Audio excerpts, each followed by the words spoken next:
Love react, তারপরে হলো care react কার জন্য। তো ওইখানে হলো আমি লাভ রিয়েক্ট দিয়েছিলাম। একটা হলো নাটকের যাত্রা এখানে বসায়ছে, যেই যাত্রকের প্রডিউসার হলো নাসিরুদ্দিন পাটোয়ারি কি নতুন করে সিনেমায় নাম লেখাচ্ছেন? তা না হলে হঠাৎ করেই কেন নাটক, সিনেমা এবং নাচ গান নিয়ে কথা? আর এখানে অভিনয় করছে। সোশ্যাল মিডিয়ায় একটি বক্তব্য ভাইরাল হয়েছে যেখানে দেখা যাচ্ছে নাসিরুদ্দিন পাটোয়ারি সিনেমা নিয়ে কথা বলছেন।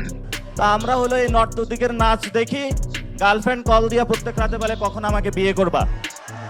ফলত তরুণদের পকেটে চাকরি নাই, তারা বিয়েও করতে পারতেছে না। মা বাপ যে টাকা দিয়ে পড়াশোনা করাইছে সে টাকাও রিব্যাক করতে পারতেছে না। পাশেই আবার পূজাচেরির ছবি। তাহলে কি কোনো ডিরেক্টর প্ল্যান করছেন নাসিরুদ্দিন পাটোয়ারি এবং পূজাচেরিকে নিয়ে সিনেমা বানানোর? আমি নিজেকে কোনোদিন কাউকে ভাবতে চাই না। আমি নিজেই হতে চাই, নিজে পূজাচেরি হিসেবে সবার কাছে পরিচিতি লাভ করতে চাই।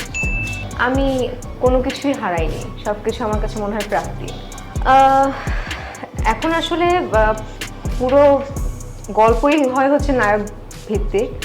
সো আমার কাছে মনে হয় যে নারীরা কিংবা নায়িকারা খুব কম সুযোগ পায়। সো এইটাই আমার কাছে মনে হয় সবথেকে বড় চ্যালেঞ্জ, নিজেকে প্রুভ করা। ইদানিং একটু বিরিয়ানিটা রান্না করতে পারি, চিকেন বিরিয়ানি। বাট বাঙালি খাবার একটু বেশি ভালো পারি সবাই, বিশেষ করে আমার ফ্রেন্ড। ছেলে ফ্রেন্ড না না, মেয়ে ফ্রেন্ড। ও মা, সবসময় আমি ছোটবেলা থেকে গার্লস স্কুলে পড়াশোনা করেছি, তো ছেলে ফ্রেন্ড ওরকম নেই। দর্শকদের উদ্দেশ্যে কিছুই বলবো না তেমন ভাবে।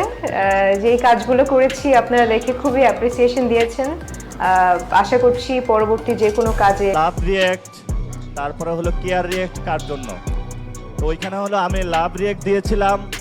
একটা হলো নাটকের যাত্রা এখানে বসায়ছে, যেই যাত্রকের প্রডিউসার হলো। আর এখানে অভিনয় করছে। তা আমরা হলো এই নর্তদিকের নাচ দেখি, গার্লফ্রেন্ড কল দিয়া প্রত্যেক রাতে বলে কখন আমাকে বিয়ে করবা।